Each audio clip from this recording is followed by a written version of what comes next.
In 1955, Montgomery, Alabama was a city of unspoken rules and brutal truths. It was the heart of the Jim Crow South, a place where the color of your skin dictated where you could walk, where you could drink, and where you could sit. For the city's black population, public transportation was a stage for daily humiliation. The law was clear.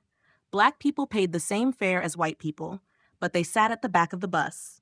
They were forced to give up their seats to white passengers if the front section filled up. It was a bitter reality, a daily degradation that most endured with weary resignation, until one girl decided she had endured enough. This is the story of a revolution that began not with a meeting or a plan, but with a quiet, stubborn act of defiance inside a city bus. And the person at the center of it wasn't a seasoned activist. She was a 15-year-old girl. Her name was Claudette Colvin. 9 months before Rosa Parks became the iconic symbol of the Montgomery bus boycott, Claudette Colvin did the exact same thing. But unlike the quiet, dignified protest that history remembers, Claudette's was filled with the righteous fire of youth. When she was told to give up her seat, she didn't stay silent. She shouted, her voice shaking but clear for all to hear, "It's my constitutional right to sit here just like anybody else." As she was dragged off that bus, her act wasn't part of some carefully planned political strategy. It was the spontaneous combustion of a smart, fiery high school student who had just been learning about the heroes of Black history in her classroom. It was the story of a girl who, in a single moment, decided she was done being treated as less than human. This is the story of the spark that history tried to extinguish. To understand what happened on that bus, you first have to understand the world that made Claudette Colvin. She grew up in King Hill, a poor Black neighborhood in Montgomery. Life was hard. The houses were little more than shacks, and opportunity was scarce. Raised by her great-aunt and uncle, Mary Ann and Q.P. Colvin, Claudette was known for being exceptionally bright, an avid reader, but also, as she herself would admit, stubborn and outspoken. She questioned things. She was a student at Booker T. Washington High School, a segregated institution that was, despite its limitations, a crucible of Black consciousness. In February 1955, just before the incident, the school was observing Negro History Month. Her teacher, Miss Geraldine Nesbitt, wasn't just teaching names and dates. She was teaching her students about the injustice that surrounded them, encouraging them to see themselves as agents of change.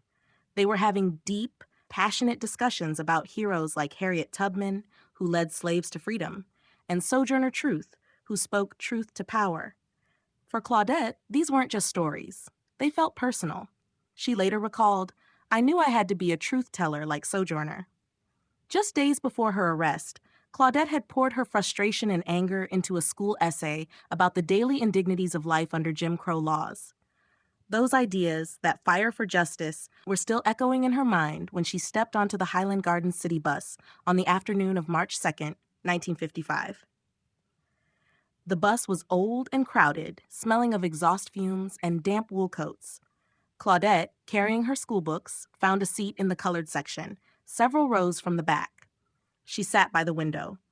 3 of her friends, including Annie Larkins Price, sat with her. They were laughing, talking about their day, just teenage girls on their way home. As the bus made its stops, more and more white passengers got on. Soon, the white section at the front was full. A young white woman was left standing in the aisle. The bus driver, a man named Robert W. Clear, glanced in his rearview mirror. His voice cut through the low rumble of the engine. "Give me those seats," he yelled, gesturing towards Claudette's row. In the South, that was an order you didn't question. One by one, the other 3 girls in her row stood up. Her friend Annie pleaded with her, "Come on, Claudette." But Claudette didn't move. She just shook her head. She later said she felt as if Harriet Tubman and Sojourner Truth were sitting next to her, their ghostly hands pushing her down, holding her in place. She thought about the essay she'd just written. She thought about her rights. A Black man sitting in the row behind them, trying to de-escalate, gave up his seat to a pregnant Black woman, Ruth Hamilton, who had been sitting near Claudette. But that wasn't enough for the driver. He was focused on Claudette. The white woman needed a seat, and this defiant Black girl was in it. He yelled again. Claudette just shook her head and said, "I paid my fare." This was unheard of. The driver pulled the bus to the side of the road and called the police. Two officers, Thomas J. Ward and Paul Headley, soon boarded. They confronted the small, 15-year-old girl. "Why are you still sitting there?" one asked. And that's when Claudette found her voice. "It's my constitutional right." The officers began pulling her out of her seat by force. She was a small girl, but she resisted. They kicked her. Her books went flying, scattering across the dirty floor of the bus. They twisted her arms behind her back, put her in handcuffs, and dragged her off the bus, while white passengers craned their necks to watch, and some black passengers looked away in fear. On the ride to the city jail, the horror escalated. The officers hurled vulgar, racist words at her. They made disturbing, sexual comments about her body. Claudette was just 15 years old, locked in a car with two armed men who hated her. She was terrified, unsure if she'd be raped or killed before she even reached the station. She was taken not to a juvenile facility, but to the adult city jail and locked in a dark, cold cell, her mind racing with fear. Her school books were left scattered on the bus floor. That night, after her pastor finally bailed her out, her father, QP, stood guard in front of their small home with a shotgun, terrified that the Ku Klux Klan would come for his daughter. The revolution had begun, and it had already brought terror to the Colvin family's doorstep. At first, the black community was energized.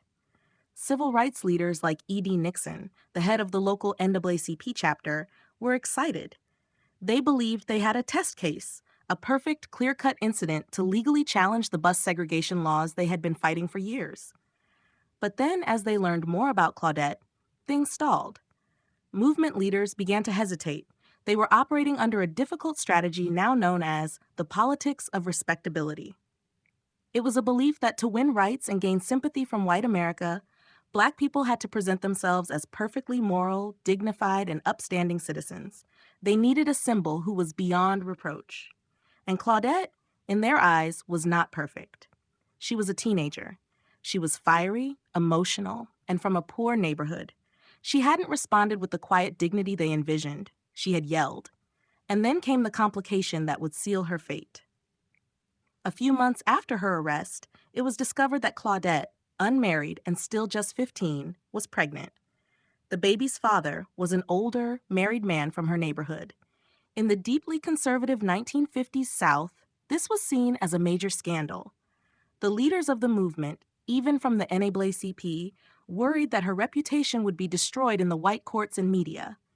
They imagined the headlines, an immoral black girl at the center of their fight. They believed it would discredit the entire movement. They needed a different kind of symbol.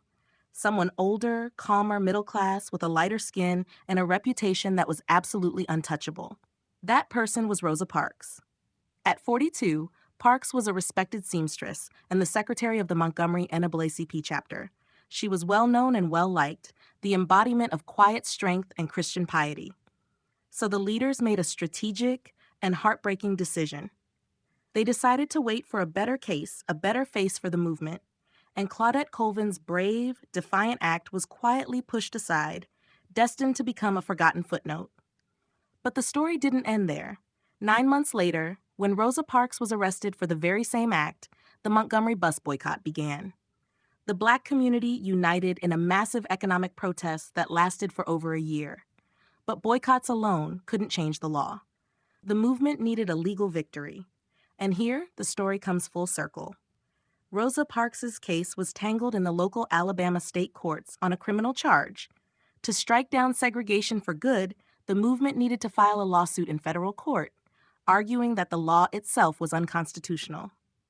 A young, brilliant, and daring lawyer named Fred Gray, one of only 2 black lawyers in all of Montgomery, took on the challenge. He filed a federal lawsuit that would become known as Browder v. Gayle.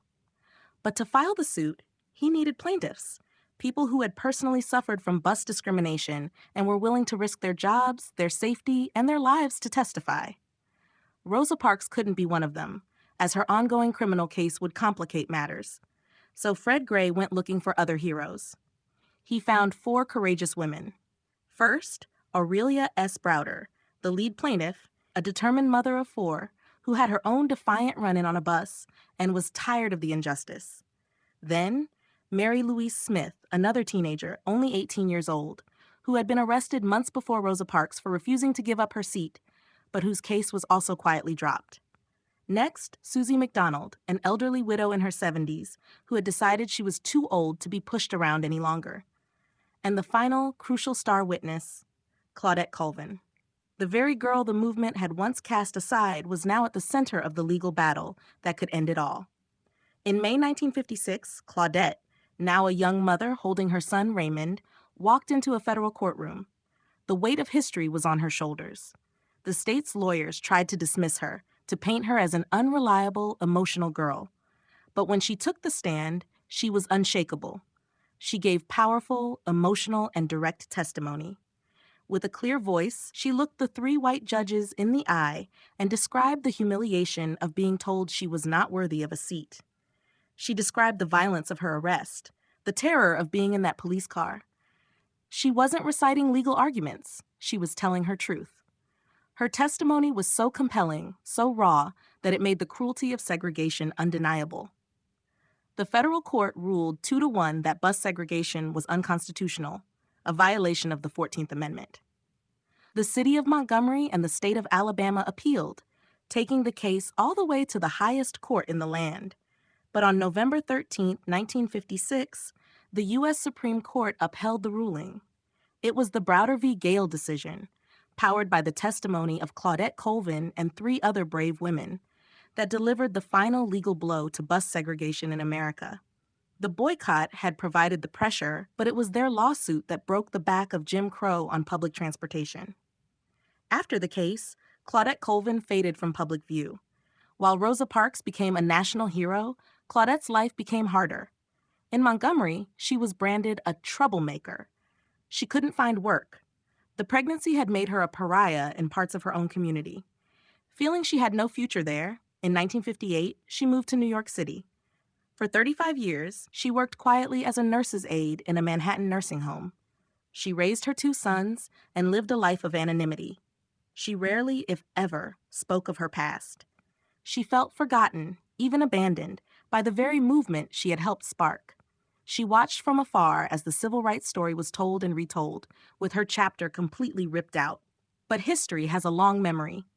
Decades later, thanks to the work of journalists and historians, particularly Philip Hoose's book, Claudette Colvin, Twice Toward Justice, her story began to resurface. People were finally learning the name of the girl who came first. Then, in 2021, something remarkable happened. Claudette Colvin, at the age of 82, returned to a courtroom in Montgomery, Alabama. She filed a motion to have her 1955 juvenile arrest record, the charge of assaulting a police officer when she was just a scared 15-year-old girl, formally expunged to be wiped clean. The court agreed. In a moving decision, the judge wrote, "Her actions were a courageous act for herself and for a community affected." After 66 years, Claudette Colvin was finally officially vindicated. Her story is a powerful reminder that history is never simple. It's often messy, complex, and inconvenient. It reminds us that change is often started not by calculated icons, but by ordinary people, even children, who in a single moment of clarity and courage decide to stand up for what is right. Claudette Colvin may have been the girl history forgot, but her legacy is the proof that a single voice, no matter how young or overlooked, can indeed change the world. Speaking to reporters after her name was cleared, she said it best herself. "I want young people to know that I was the one who was the first to refuse to give up my seat."